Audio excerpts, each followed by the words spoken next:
Borrower of the Night by Elizabeth Peters. Dedication. For Betty and George, who don't believe in ghosts either. Forward.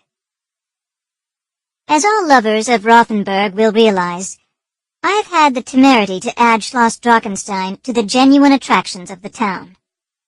Like all the characters in this book, the counts and countesses of Drachenstein are wholly fictitious and bear no resemblance to any persons living or dead.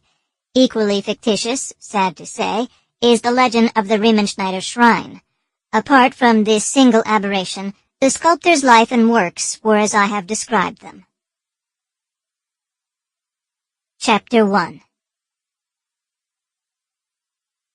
When I was 10 years old, I knew I was never going to get married. Not only was I 6 inches taller than any boy in the 5th grade, except Matthew Finch, who was 5'10" and weighed 98 pounds, but my IQ was as formidable as my height. It was 60 points higher than that of any of the boys, except the aforesaid Matthew Finch. I topped him by only 30 points. I know, this isn't the right way to start a narrative if I hope to command the sympathy of the reader. A narrator should at least try to sound modest. But believe me, I'm not bragging. The facts are as stated, and they are a handicap, not a cause for conceit. If there is anything worse than being a tall girl, it is being a tall, smart girl. For several years, my decision didn't give me much pain. I wasn't thinking seriously of marriage in the 5th grade. Then I reached adolescence, and the trouble began. I kept growing up, but I grew in another dimension besides height. The results were appalling. I won't quote my final proportions, they call to mind one of those revolting bunnies in Playboy.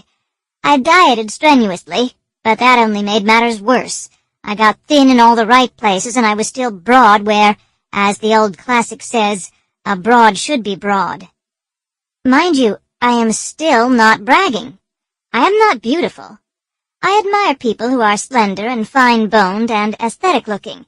The heroine of my adolescent daydreams had a heart-shaped face framed in clouds of smoky black hair. She was a tiny creature with an ivory complexion and a rosebud mouth.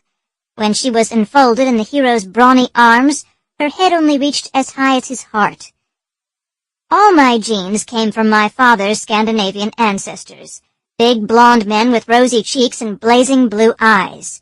They were about as aesthetic-looking as oxen, and that's what I felt like, a big, blonde, blue-eyed cow. The result of this was to make me painfully shy. I suppose that seems funny. No. Sample complete. Ready to continue?